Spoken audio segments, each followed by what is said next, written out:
Bendito é o Senhor, graças nós te damos, porque podemos estar aqui.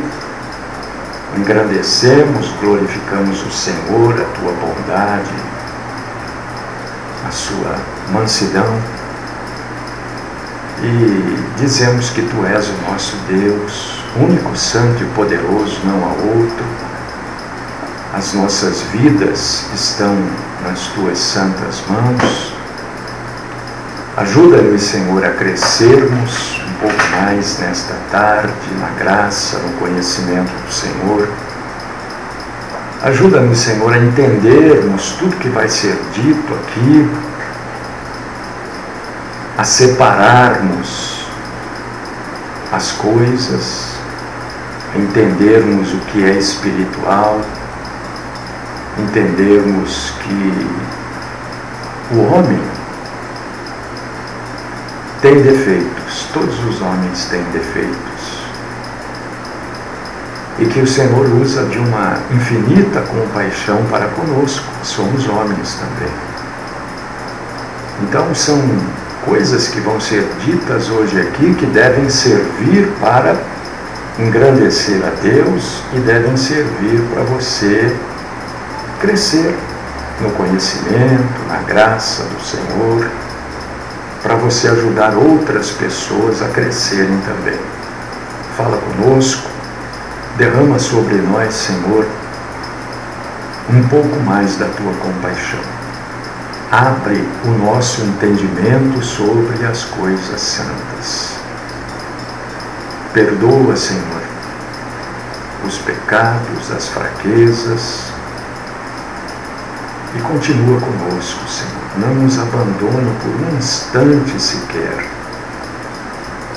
Esta é a minha oração nesta tarde, não só por mim, mas também para os meus irmãos e irmãs.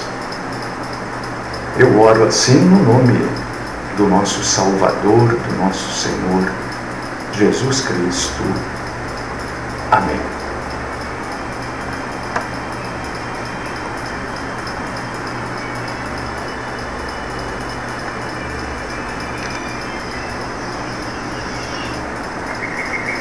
Muito bem, meus irmãos e irmãs, o que eu vou falar aqui, as coisas que eu vou falar nesta tarde, é para que você entenda, né? Isso não muda nada do que está escrito na Bíblia. A Bíblia é a palavra de Deus. A Bíblia foi escrita por homens inspirados pelo Espírito Santo de Deus. Isso é incontestável, né? Só que muitas vezes os homens começam a inventar coisas. Por causa disso que nós temos que ler a Bíblia. Por exemplo, isso que eu vou falar, na minha Bíblia já está corrigido. Eu não sei na sua. Abre aí.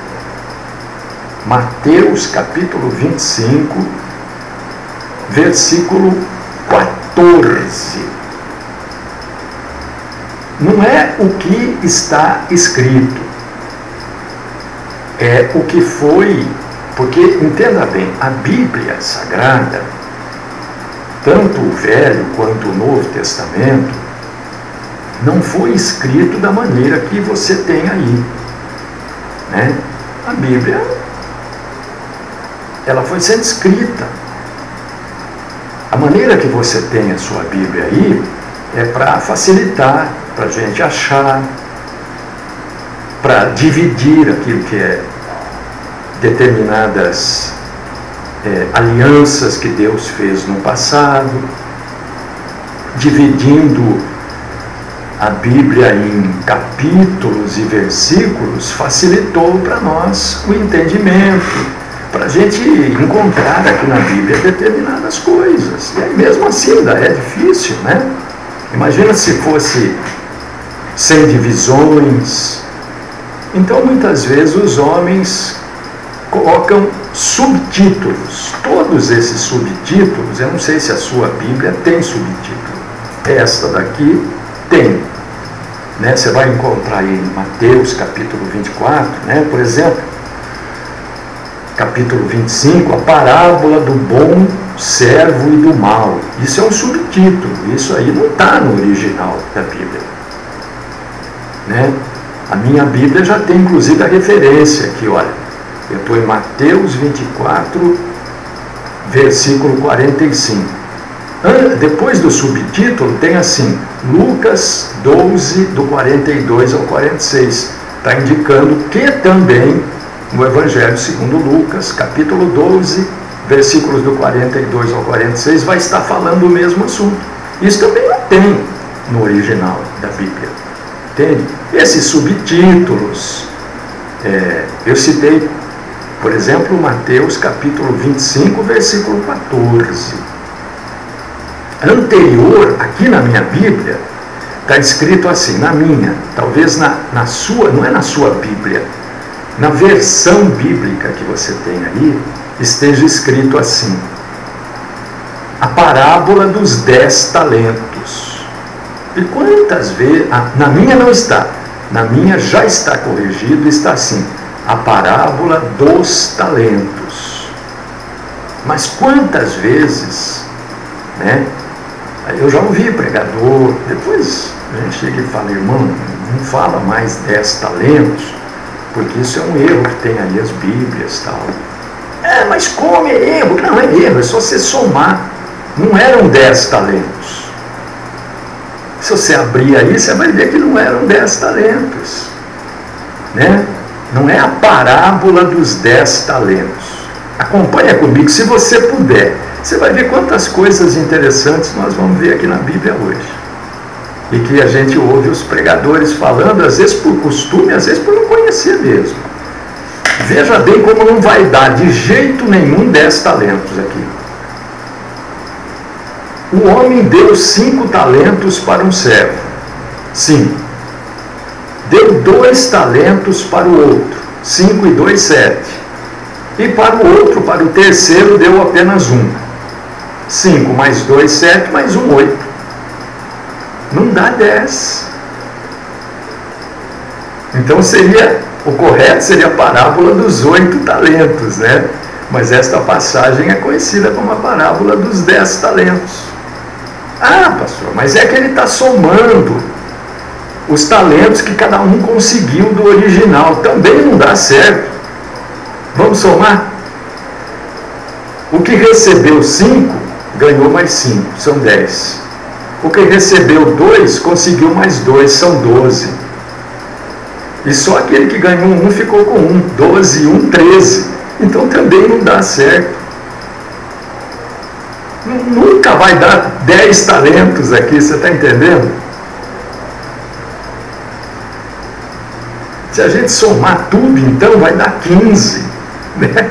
Não tem jeito. Então a parábola dos 10 talentos que a gente ouve é uma parábola. Só que não tem nada a ver com 10 talentos. É um nome que deram, é um título que versões antigas ainda traz. De repente na sua está escrito aí, parábola dos 10 talentos. No lugar que está 10, você risca, coloca 8. Você saber. E se você souber alguém que trata isso daqui como uma parábola dos 10 talentos, vai lá com a pessoa e fala, olha, eu estive dando uma olhada aqui, eu estive somando, não dá 10 de jeito nenhum. Esse título está errado. Você quer falar no número de talentos? Então é 8. Olha que interessante. Uma outra passagem que a gente acompanha muitas pessoas falando isso, e é Mateus 25, um pouquinho antes aqui no versículo 5. A parábola das 10 virgens. Tá certo, aqui dá 10 mesmo. Mas o problema não está na quantidade de virgens aqui. O problema aqui está no que é dito. Quando a pessoa começa lá a contar, né, eles falam que das 10 virgens, 5 dormiram e 5 ficaram acordadas. Você já deve ter ouvido. As 5 dorminhocas dormiram e 5 ficaram acordadas, espertas. As 10 dormiram. Esta passagem não diz que 5 ficaram acordadas e 5 dormiram. A passagem diz que as 10 dormiram. Leia aí, Mateus capítulo 25, versículo 5. Vamos ler. Vamos ler. E tardando o noivo, foram todas tomadas de sono e adormeceram. As 10 virgens dormiram. Não dormiu 5 e 5 ficou acordado, como muita gente diz.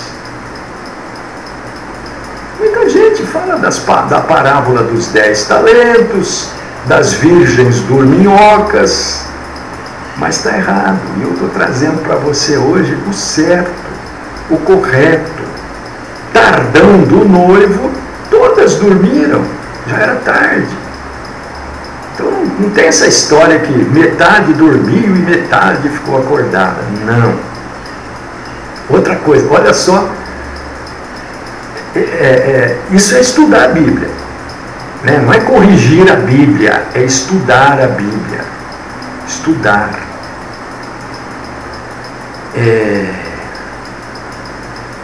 Mateus capítulo 28. Deixa eu ir para cá. 28, você vai ver que coisa interessante. Eu tenho um programa de perguntas, né? E são perguntas que ninguém nunca fez. Ninguém nunca fez essas perguntas. Você quer ver que coisa curiosa? Presta atenção. Você vai falar, mas olha só que já li, reli, já falei e não prestei atenção. Isso aqui é erro. Não é erro bíblico. Não estou dizendo para você que é erro bíblico. O sujeito copista copiou errado. Quer ver?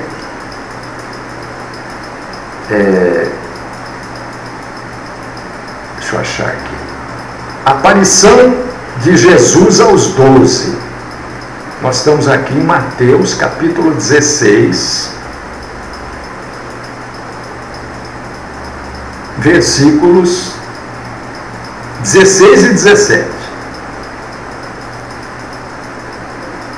Seguiram, a minha já está corrigida, mas existem Bíblias que ainda continuam colocando a aparição de Jesus aos 12. Na realidade, Jesus apareceu aos 11. Seguiram os 11 discípulos, não 12, para a Galileia, porque Judas já não fazia mais parte deles e Paulo ainda não havia sido chamado. Eu não sei como é que está aí na sua Bíblia. A minha já está corrigida, né? Mas existem Bíblias que continuam, finalmente, né? Algumas Bíblias continuam colocando aos 12. Vamos ver aqui, você quer ver que é curioso também? 1 Coríntios, capítulo... É que isso é... Por que acontece isso? Porque os 12 apóstolos, esse nome 12 apóstolos, é uma instituição. Então o sujeito acaba entrando na instituição e se esquece que neste momento aqui existiam só 11 apóstolos. A minha já está corrigida, mas tem Bíblia que continua falando de 12 ali. Então se a sua está escrito 12 apóstolos em Mateus capítulo 28, versículo 16, corrija, são 11 apóstolos. Corrija não, acerte. Vamos ver aqui uma outra passagem que fala praticamente a mesma coisa. 1 Coríntios. Olha só. Quer ver que curioso? 1 Coríntios, capítulo 15, versículo 5. e apareceu a Cefas, e depois aos 12. Se ele já tinha aparecido a Pedro, depois ele apareceu aos 11. Está falando da ressurreição de Cristo. Você observou isso? E apareceu, não sei como é que está na sua. Na minha, aqui ainda não está corrigido. Eu já corrigi, né, a mão. Mas a impressão continua. E apareceu a Cefas e depois aos 12. Não, apareceu aos 11. Porque com Pedro era 12. Depois foi visto por mais de 500 irmãos, etc, etc, etc. Entendeu? Então Jesus apareceu a Pedro e depois apareceu a mais 11 apóstolos. Né? Deixa eu ver o que mais aqui. Isso aqui já foi. Porque tanta coisa, gente. Tem no Velho Testamento, tem bastante disso daí. Vamos ver.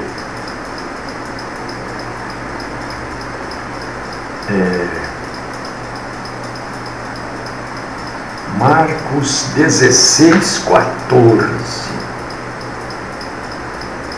Marcos 16, 14. São coisas extremamente curiosas, né? Quando estava no final do ano, as pessoas costumam fazer o presépio, né? E colocam lá os reis magos. Nenhum lugar da Bíblia diz que eles eram reis. Que lugar da Bíblia? Pode ler aí, você não vai achar. Você vai achar que eles eram magos, não reis. E você também não vai achar em lugar nenhum da Bíblia dizendo que eram 3. Não diz que eram 3. Diz que eram reis magos. Mas aí inventou-se que eram 3 e que eram reis. E as pessoas saem falando, né? Entendeu? E a gente, como cristão, nós precisamos dizer, opa, peraí, não é isso aí não. Então eu falei isso no final do ano, né? Explicando.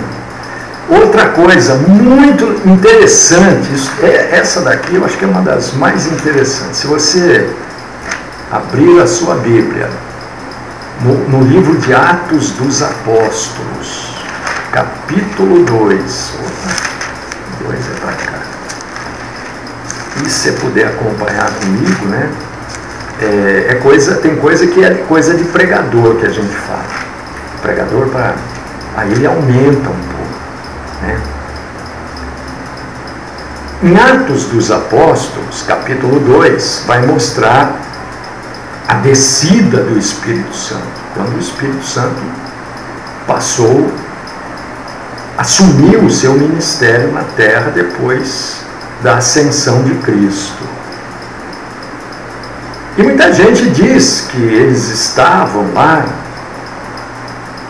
e veio um vento, não veio vento nenhum.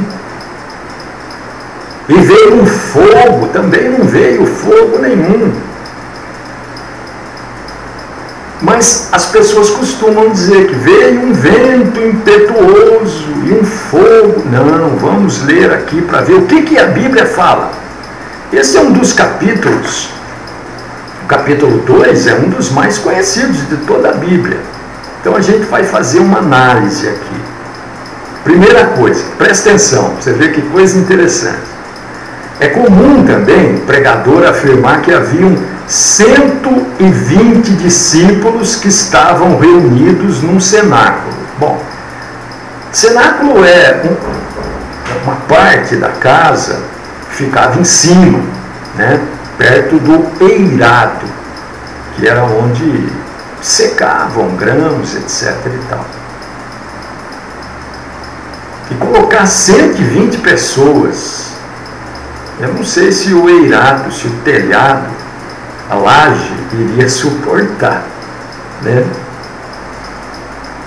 Mas olha só, se você abrir em Atos capítulo 1, versículos do 12 ao 24, Lucas, que foi escritor, afirma que os apóstolos voltaram do monte chamado das Oliveiras para Jerusalém.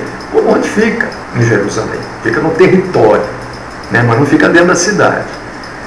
Então eles saíram do monte e vieram para a cidade.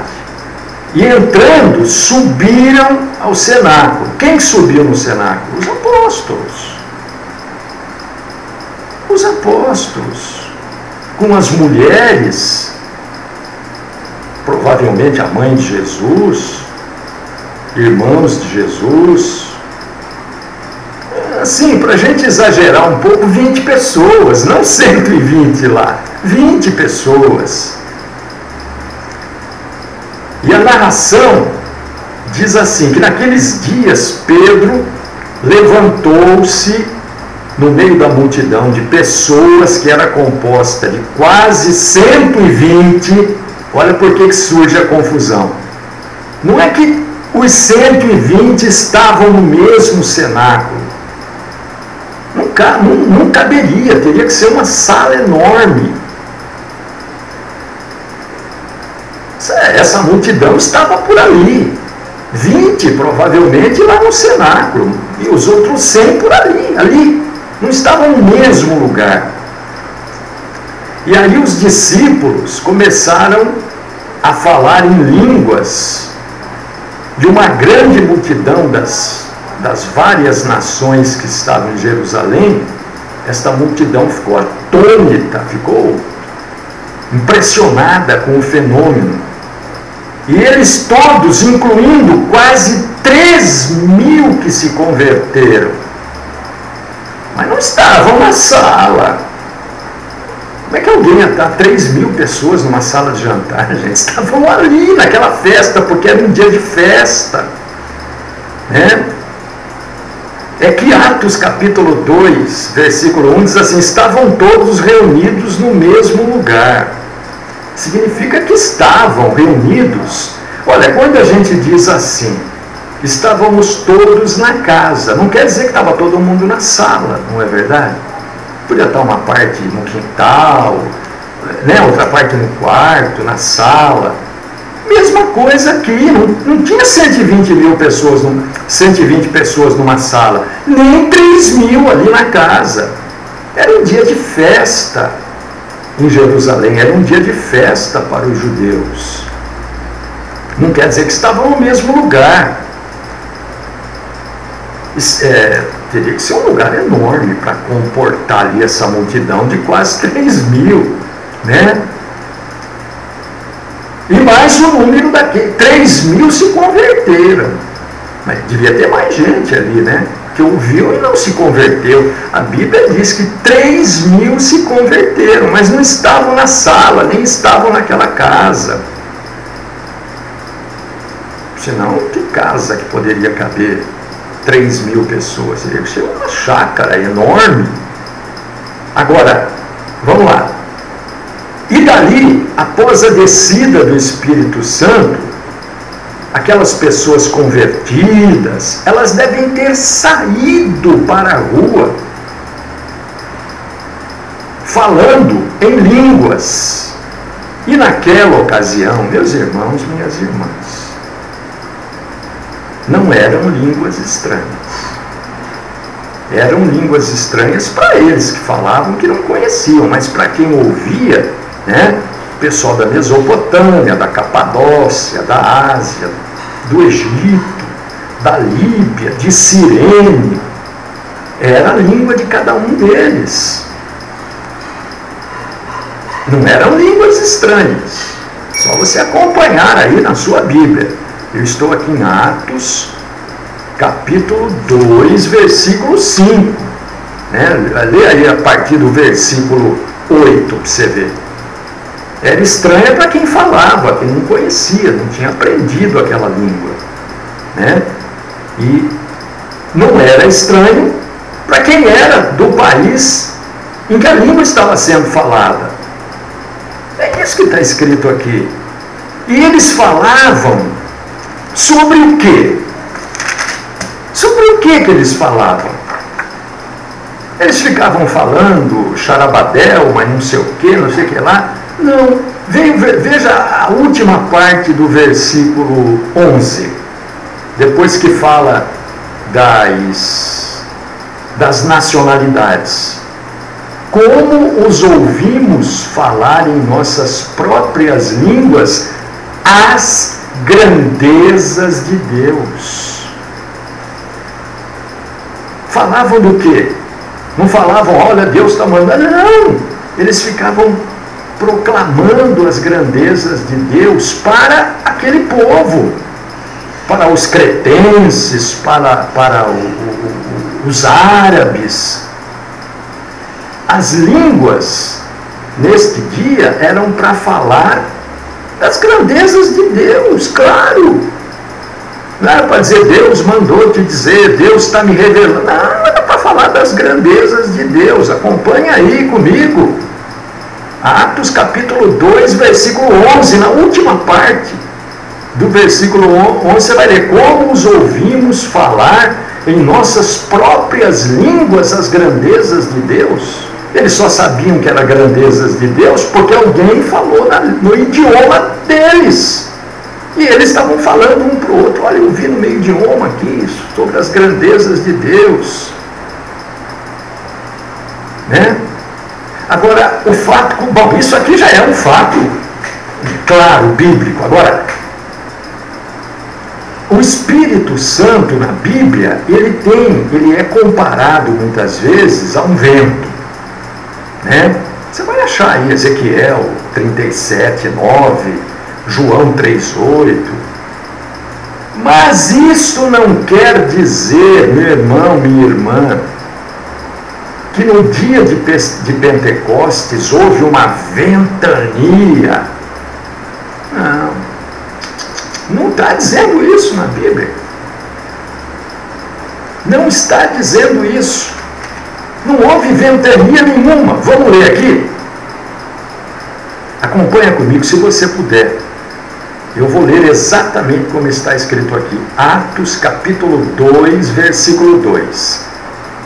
De repente, veio do céu um som como de um vento impetuoso e encheu toda a casa onde estavam assentados.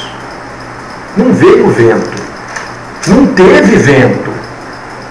O que eles ouviram foi um som parecido, igual ou que lembrou a eles um vento, um som de uma ventania. Mas não está dizendo que ventou. Está dizendo o quê? Está dizendo que veio do céu, Atos 2:2, um som, um barulho, como um barulho de vento. E encheu toda a casa, aquele barulho de som, provavelmente aquele assobio do vento, nós não sabemos. Mas não está dizendo que ventou, está dizendo que o barulho era de vento. E encheu toda a casa. Não houve vento. Houve sim o que? Uma comparação. As pessoas compararam aquele barulho como o barulho de um vento. E a gente vai encontrar isso quando o escritor compara o som que ele ouve com um outro som conhecido, para a gente ter ideia do que ele está escrevendo. Se você abrir em Apocalipse, capítulo 14, versículo 2, você vai ler o apóstolo João escrevendo exatamente. Apocalipse 14, 2. João escreve assim: eu ouvi uma voz do céu como a voz de muitas águas. Ele está dizendo que a voz que ele ouviu era tão potente, era tão forte, que parecia o barulho de uma cachoeira muito grande, né? Não sei se você já teve a oportunidade de ficar perto de uma grande cachoeira. É um barulho violento. Às vezes a gente não consegue ouvir um ao outro por causa do barulho forte da água. João está dizendo isso, olha, a voz que eu ouvi era tão forte como o barulho de muitas águas, como se fosse uma cachoeira. Não tinha como não ouvir. E foi o que aconteceu lá. O vento, o barulho do vento é um comparativo como comparou João aqui em Apocalipse 14:2. Mas nós vamos à frente, né? Deus também é chamado de fogo consumidor. Nós vamos ler lá em Hebreus capítulo 12, versículo 29. Então a gente precisa entender que as línguas repartidas que pousaram sobre cada discípulo no dia de Pentecostes eram como que de fogo. Não está dizendo que eram línguas de fogo. Atos capítulo 2, versículo 3. Leia comigo. E apareceram distribuídas entre eles línguas como de fogo. Não está dizendo línguas de fogo. Não. Como se fossem línguas de fogo. Brilhante. Parecia chama. E pousou sobre cada um deles. Não está dizendo que é língua de fogo, como a gente ouve os pregadores falando, né?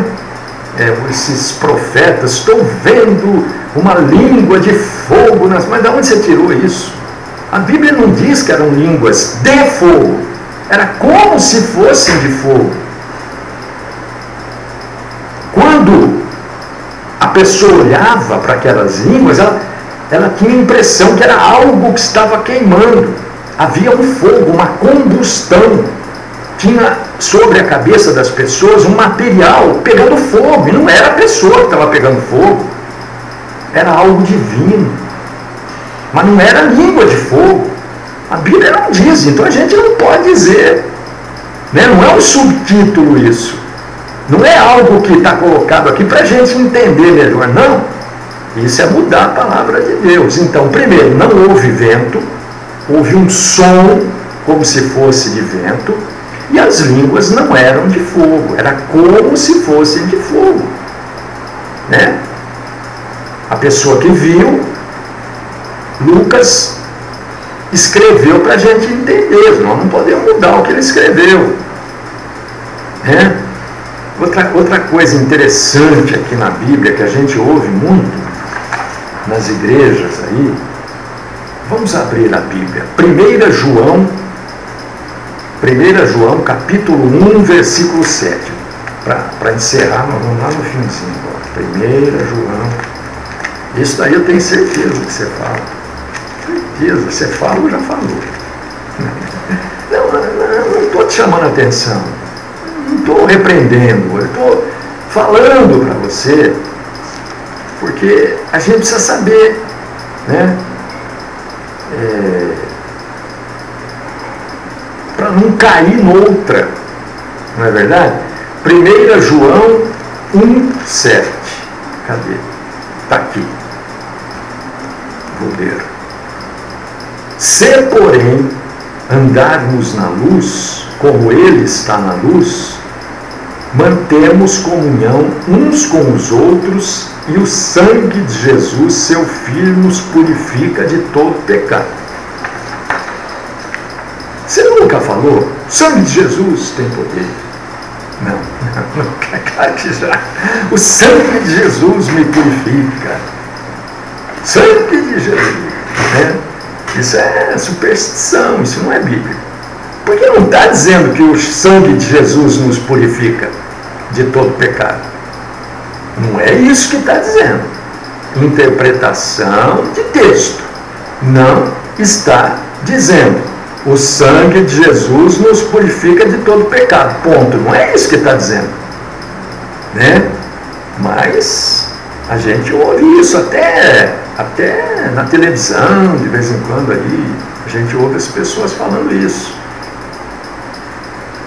Só que o sangue de Jesus nos purifica de todos os pecados, se eu estarei seguro para o sangue de Jesus me purificar de todos os pecados, né? Se eu andar na luz, como Ele está na luz, se eu tiver comunhão com os outros, aí o sangue de Jesus nos purifica. Então não é simplesmente o sangue de Jesus tem poder, o sangue não, tem algumas condições aí. Para o sangue de Jesus tem poder. Não é simplesmente o sangue de Jesus nos purifica, ponto. Não. Eu tenho que andar na luz. Jesus é a luz. Se eu não estiver andando em Jesus, o sangue de Jesus não vale nada para mim. Você acha que o sangue de Jesus vale para essas pessoas aí que cometem as mais terríveis atrocidades, ou que não creem em Jesus como Senhor e Salvador? Você acha que o sangue de Jesus tem alguma ação sobre a vida das pessoas que não se veem como pecadoras necessitadas de perdão e de salvação? Claro que não. O sangue de Jesus não serve para nada para essa gente aí. As pessoas que não têm comunhão umas com as outras, vivem em discórdia com um, discórdia com o outro, não se dá com aquele, já brigou, já saiu no tapa, já saiu na mão com não sei quem, já puxou faca, pedaço de pau.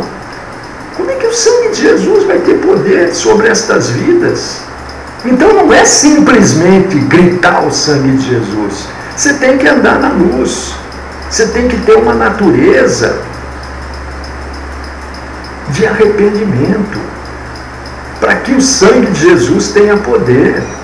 A gente não pode, irmão, pegar um texto fora do contexto, porque dá ideia de coisas mentirosas.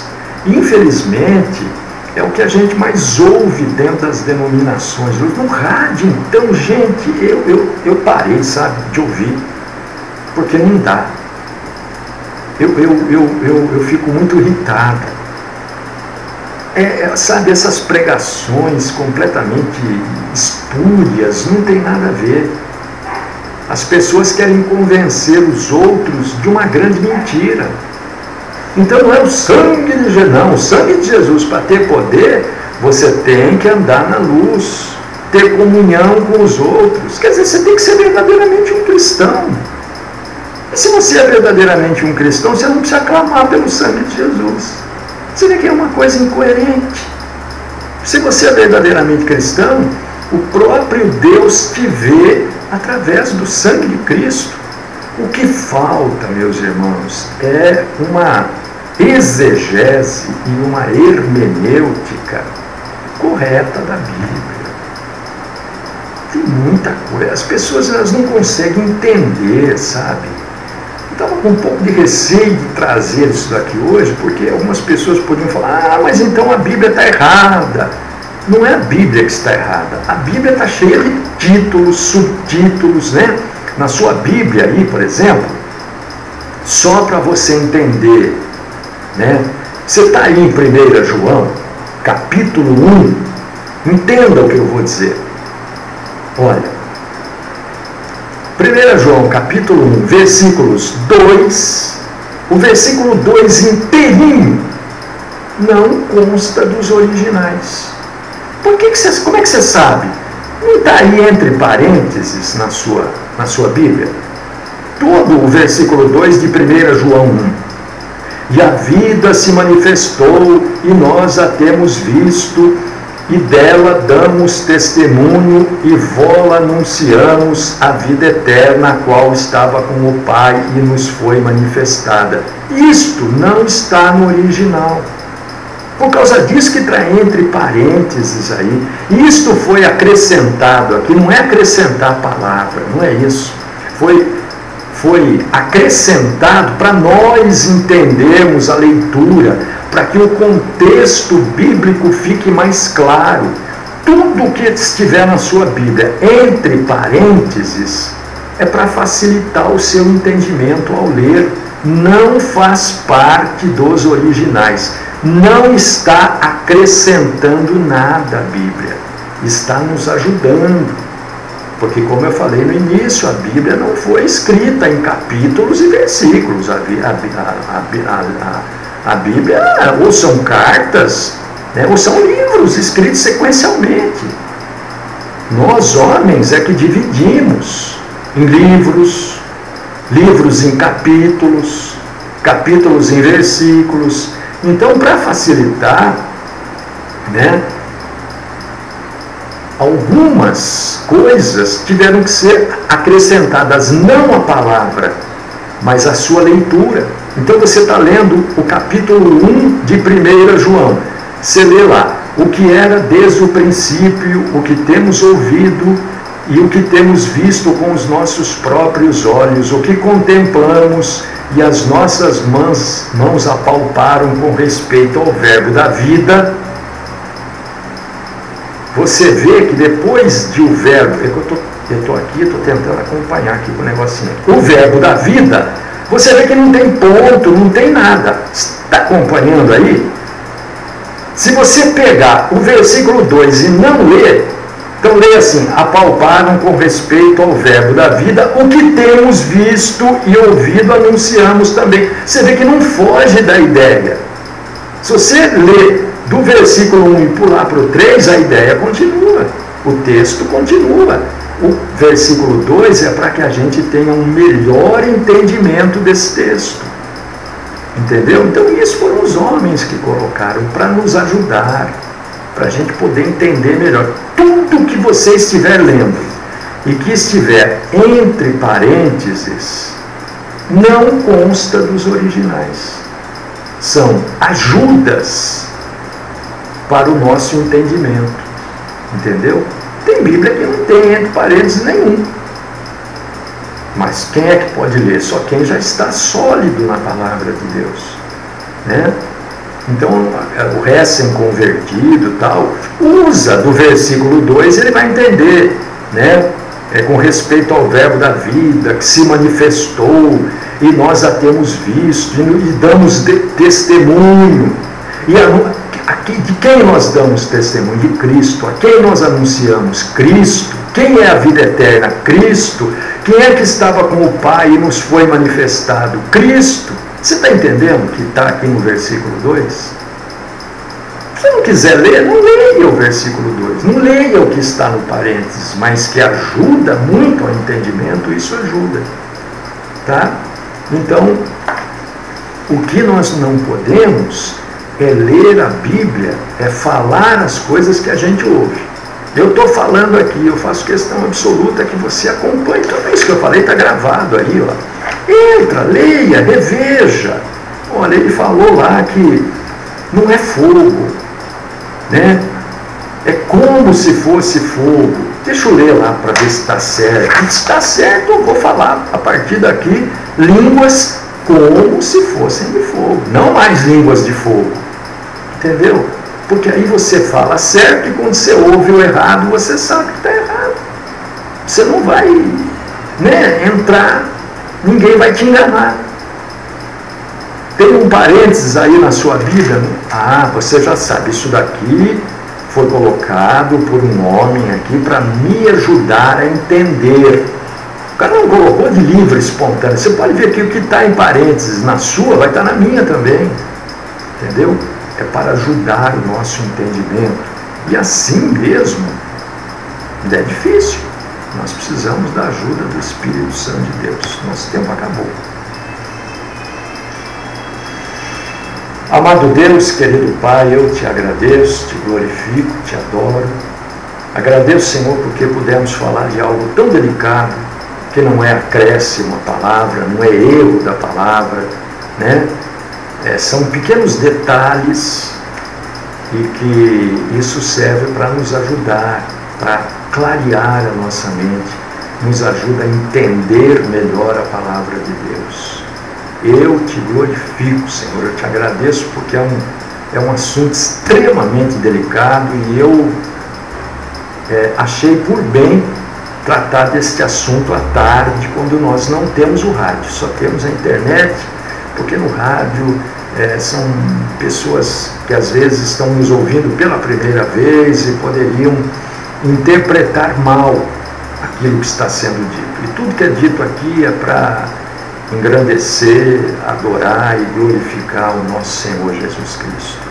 Fica conosco, Livra-nos, Senhor, de toda forma do mal. Esta é a minha oração. No nome do nosso Senhor Jesus Cristo. Amém.